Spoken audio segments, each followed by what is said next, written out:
everyone. Let's give them a round of applause for our incredible films.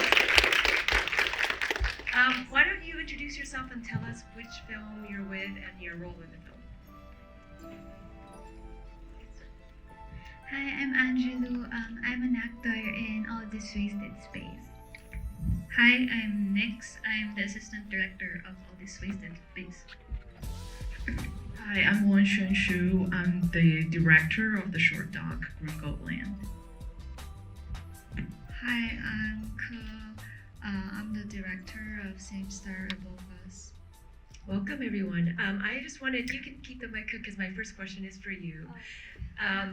We do sometimes see buddy stories, unlikely friendships, but we don't often see one with a mother who's sort of running away from her life or so-called domestic perfect life. So I was wondering if you could tell us a little bit about how you ended up on this story.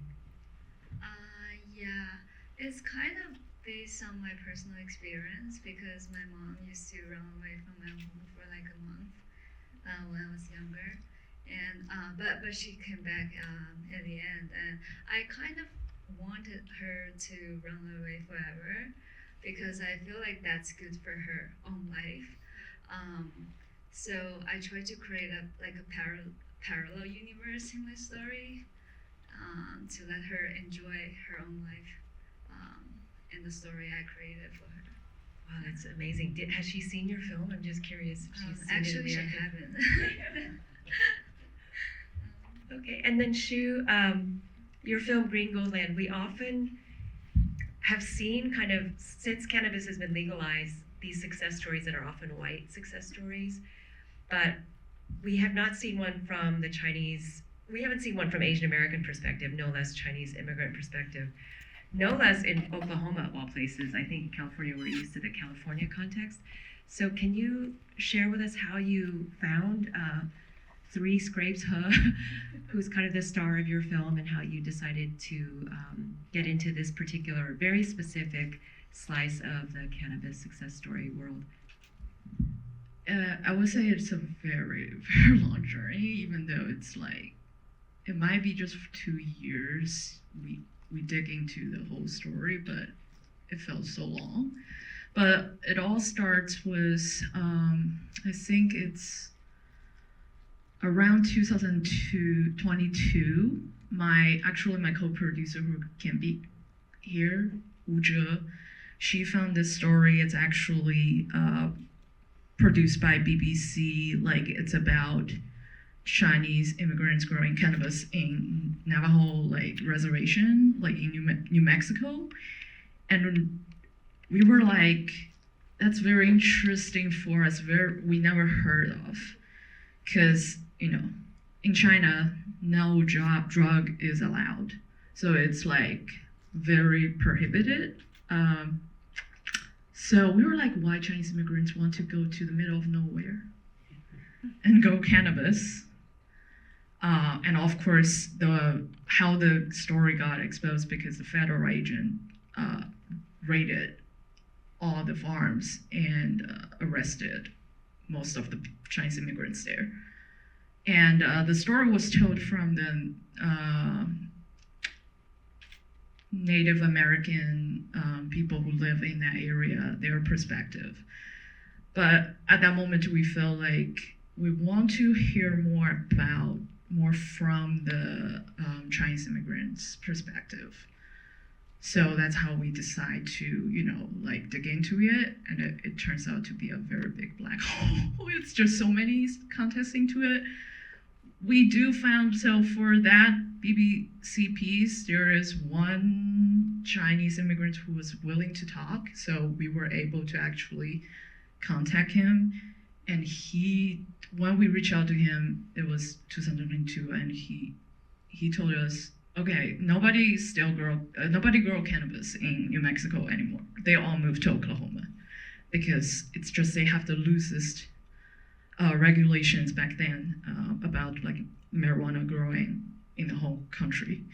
So it's really how to find our characters. It's really by, like we interview one person, he led us to the next people who's willing to talk to us, but maybe not willing to be in a documentary because it's very sensitive and it's a really big taboo. And then we, like maybe 3, 4, 5, 6, after that much people, we finally found Mr. He, and he apparently was the only one who is willing to be present on the screen. So, and he's actually proud of what he's doing, even though it's not easy for him, but he's willing to show his face. So we finally find okay, now we can make the documentary happen. So, yeah.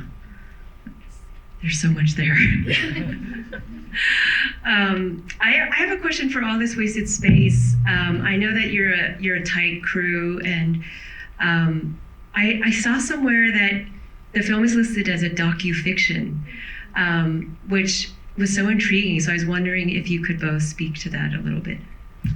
All This Wasted Space is categorized as a docu-fiction because we made the film actually during the pandemic, and the director Chris, who couldn't be here today because he's also in New York Doc Festival, it's because much of the story is taken by my story. So the character I'm playing, a big part of it is myself. So we created the film together, the three of us, like drawing personal experiences from me. So it wasn't intentional at first, but then when we were forming the story more and more, it's just such a big part of the story was from my story and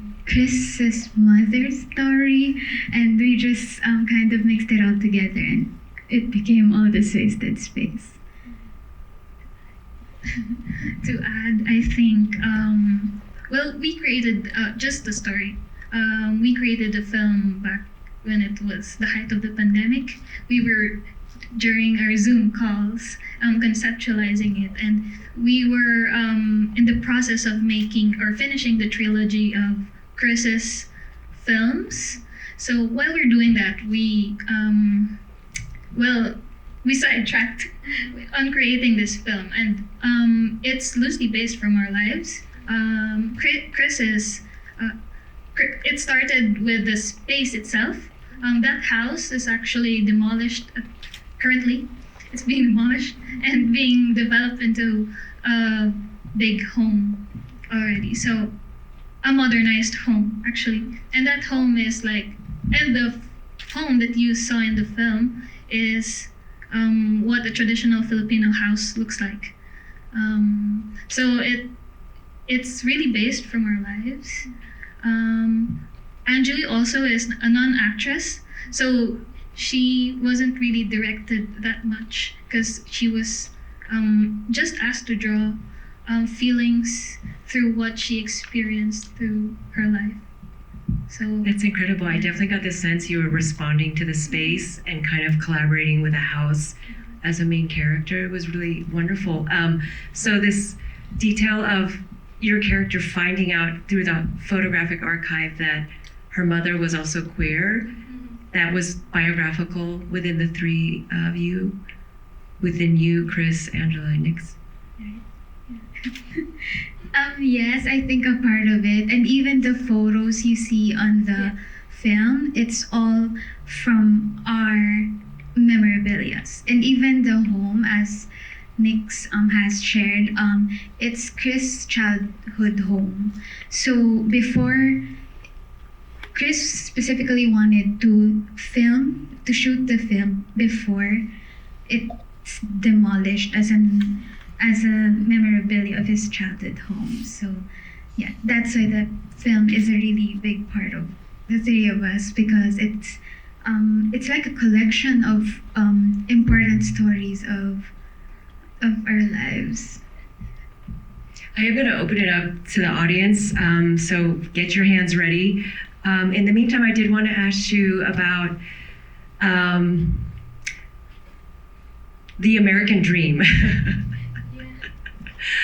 Because there's, we talked about Sidequest, the theme, and the grand narrative.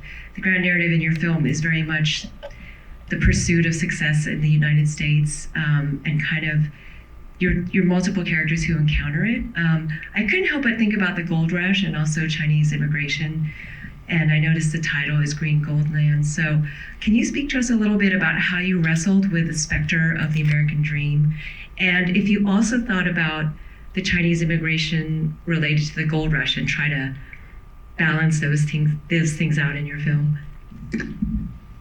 Actually, an alternate, if I don't make my film this way, the alternative way to make this film, it's going to be a parallel of the past gold rush and this green gold rush. But because of the time limited, and also we were having a very big trouble finding the characters who is willing to show their face, so we decided to make it more like a feature driven and just really focus on the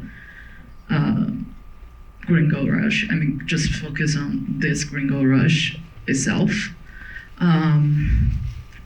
But I would say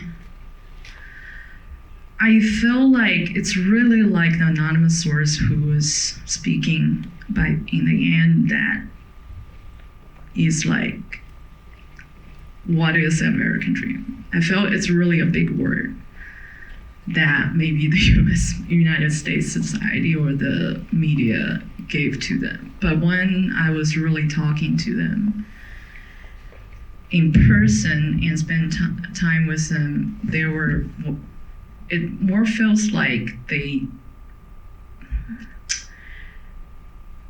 really just flow with the tide. It feels like that way. It feels like you are just a leaf and you just flow with the wind or flow with the water and see how it takes you. And their dream, I feel like it's just really practical. Like they want to be able to find, have their something like they can own by themselves, like luxury car or house, which is kind of like as something you can see that they actually can control their own life. It's almost like a symbol. It's a symbol that they can actually physically own. But often during this process, I feel like it's really, they still don't have any control over it. It really depends on who introduced them to this business and if the policy allows them to do this.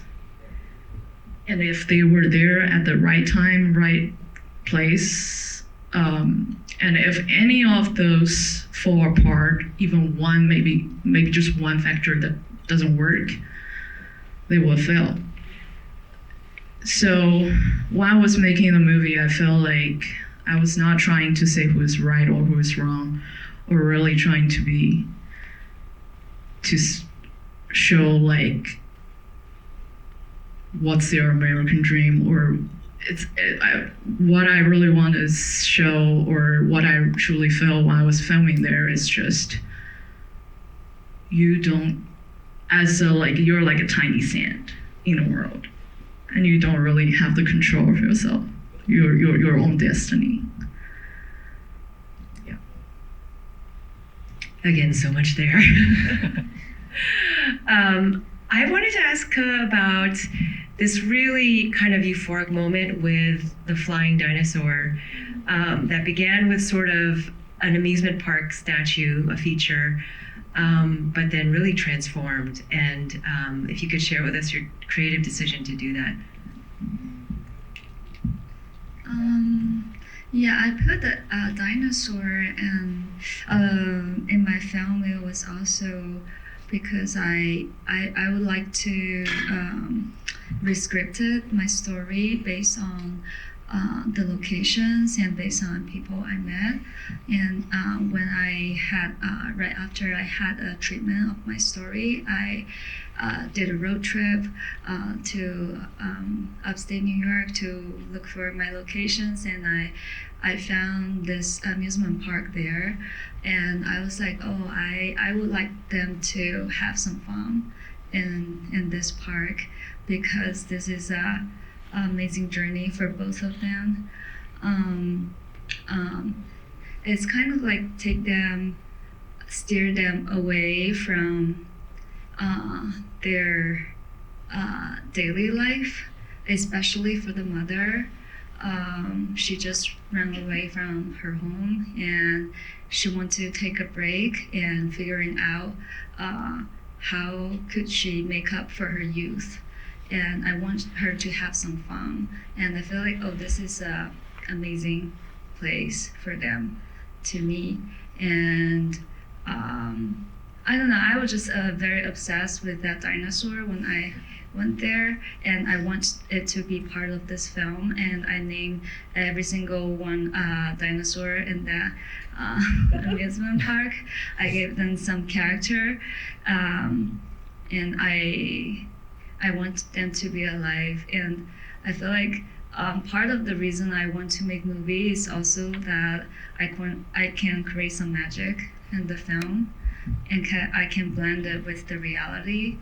I wanted to ask you about that because I noticed your past films, you do have a little bit of fantastical creatures. Like I think one had a mermaid, and there was so is this, what is your relationship to kind of the supernatural or the fantastic creatures?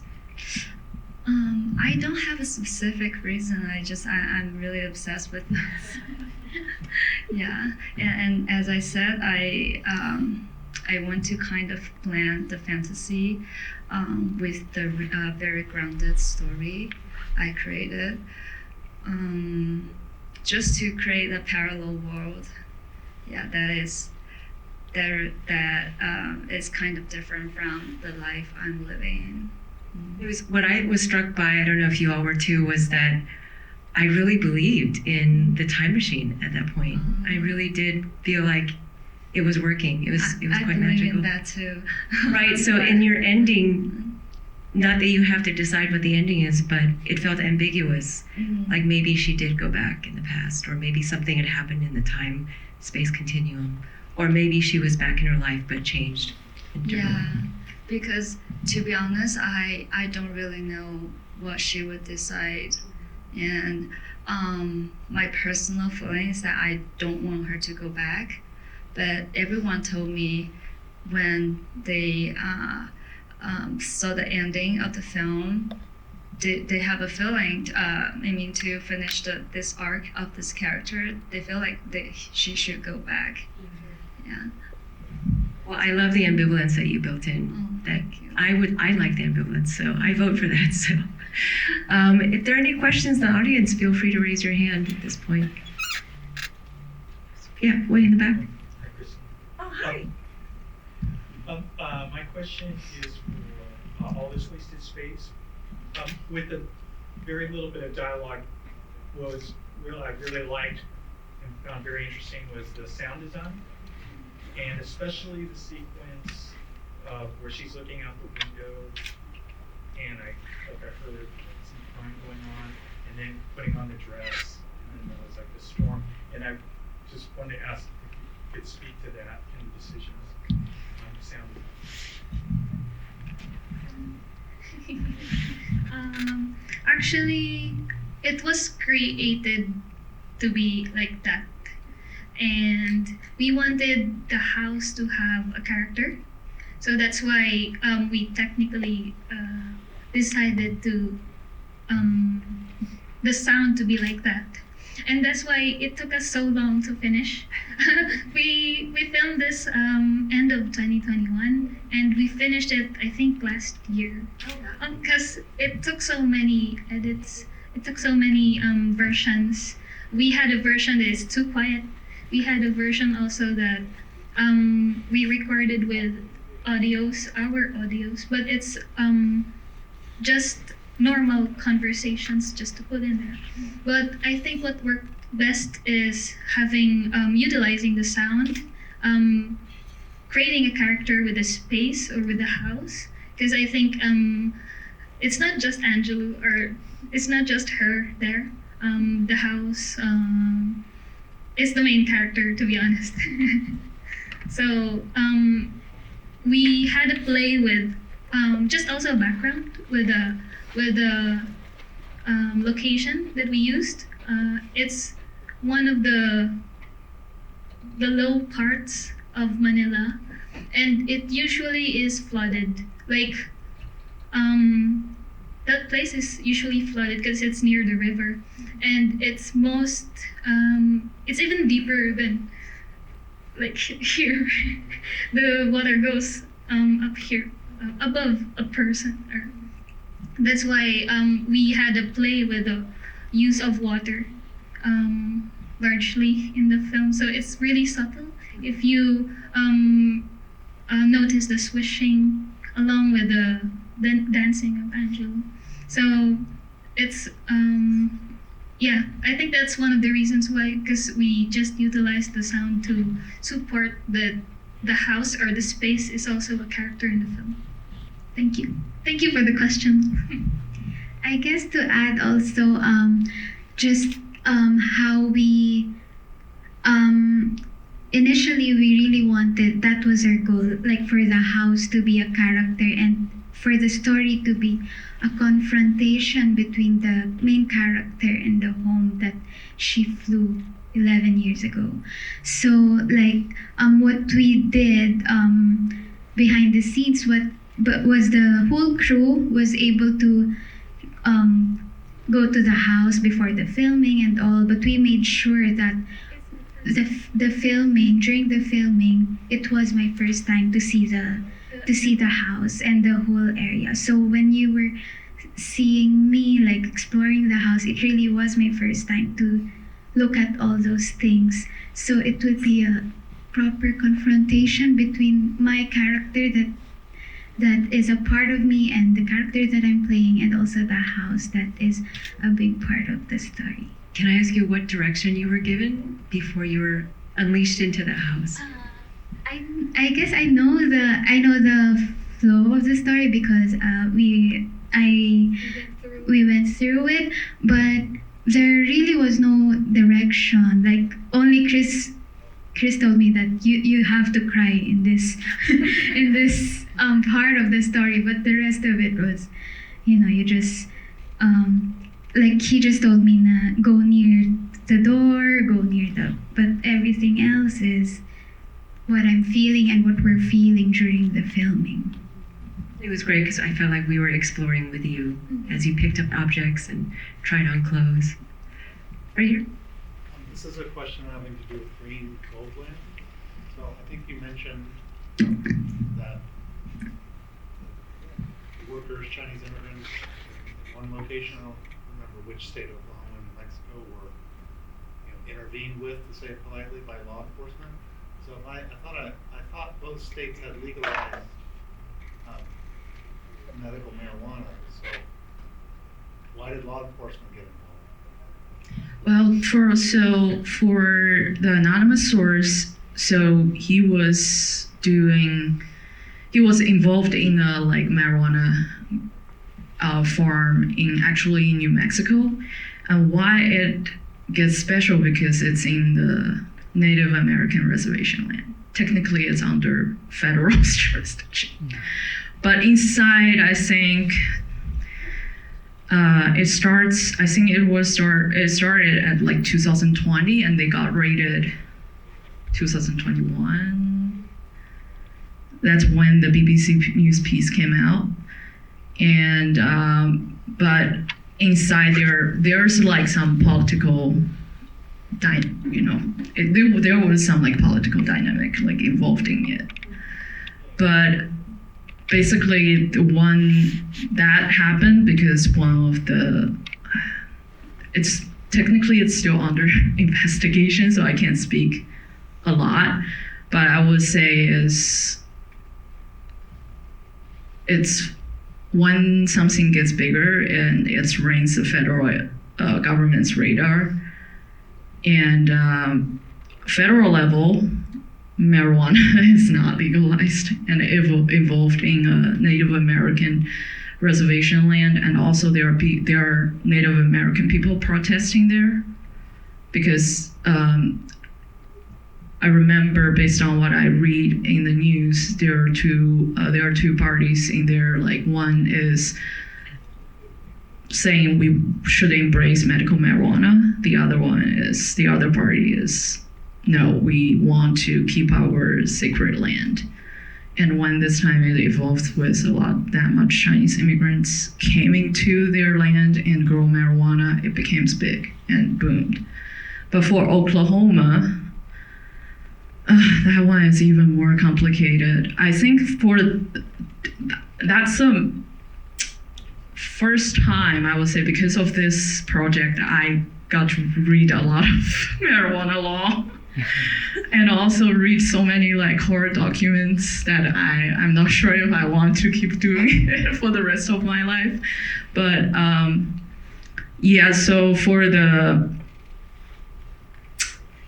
Oklahoma state, their original law is you just have to have 2 years residency in Oklahoma, then you can open a marijuana farm, and you can apply for a marijuana growing license.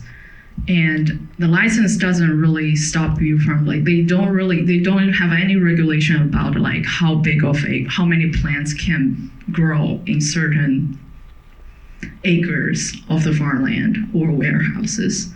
So because there's like no regulation at all, so it just become, the dreamland for everybody who wants to get some share from this gringo rush. And by that time, there's a law firm in Oklahoma got involved because they were saying, okay, we can take care of the license for all comers, even though if they don't have the 2-year residency. So there are some like ghost ownership showed up. They just pay some local people and then they add their name in the license. And so any people who is not from Oklahoma can start a marijuana business there. And of course, like Mr. He said, the whole cannabis growing business in Chinese immigrants community is really just one people do it, and then they just keep bringing people in. Because the first 1-2 years, it's just the business is really doing good. So just keep bringing more people, and plus that local law firm from Oklahoma is offering those kind of service, and everybody is like, I don't think there is a problem. So let's all just everybody is being very opportunistic, I would say. Maybe that's the right word to describe it. And of course, I actually want to read back all those law forms. The government realized there was something wrong with it. And they just keep updating, keep changing it. So the first group of people who came here and actually got money, they might already seen the change of the policy, so they quit before that come. But for other people who was introduced in the business, and many of them were just like rent money, but like borrowing money from their family relatives or friends to get in the business, because they were promised to be like, you can make a lot of money. And they were not able to quit before the policy changes. And then all those things just bricks by brick, and it just fall apart. Thank you. In the middle, Michelle? First and foremost, I just want to say all firms were just amazing. Thank you for all that hard work. My question is for Angelu. It was mentioned you're not an actor and you didn't have any previous experience. So how did this journey, did you learn something with this journey about yourself?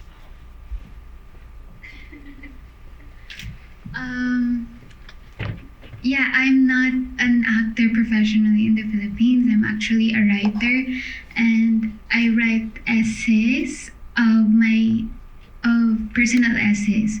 So I guess what I learned is that sometimes with writing, you draw a lot of your own experiences and you do it like parang, oh, I'm sorry, I spoke Filipino.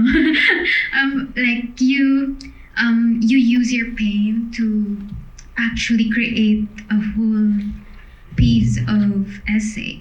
But then when it comes to acting, you kind of I am able to step in a different character, which is more healing than using my own pain to write. So I guess with acting, I get to learn and also heal parts of myself, which I don't get to do with writing, because with writing I use my pain and my experiences to write.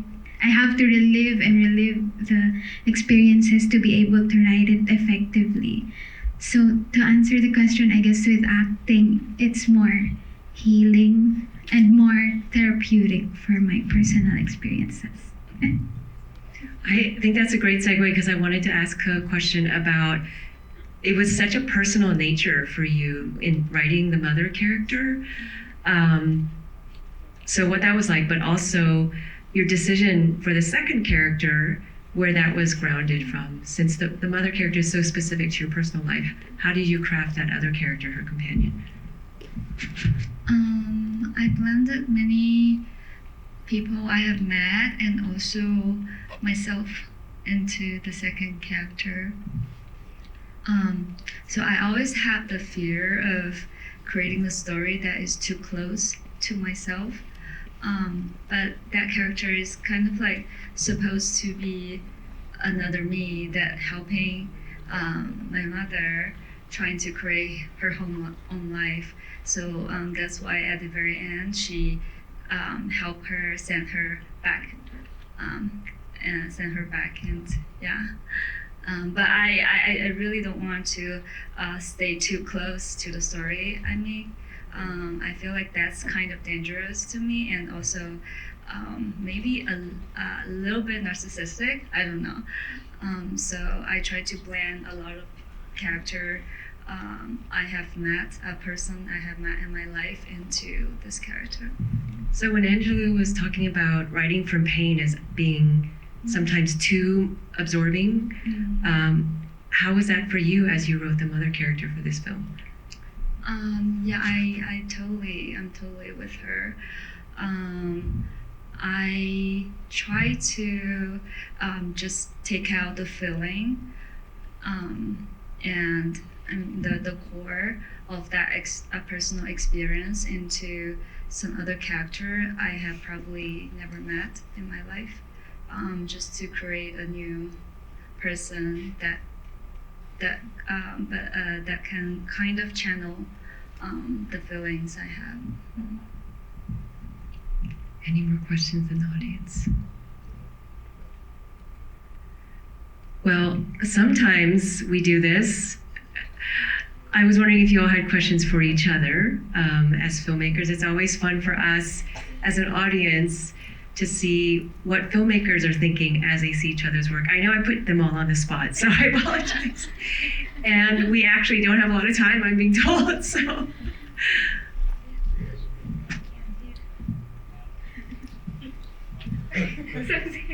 Actually, because we don't have time, I'm going to retract that question. How about you all share what you're up to next? Because we love your work and we want to be able to continue to support you in the future. All This Wasted Space is, if you guys are ever in New York, it's screening in NYC Doc next week, I think. Yeah.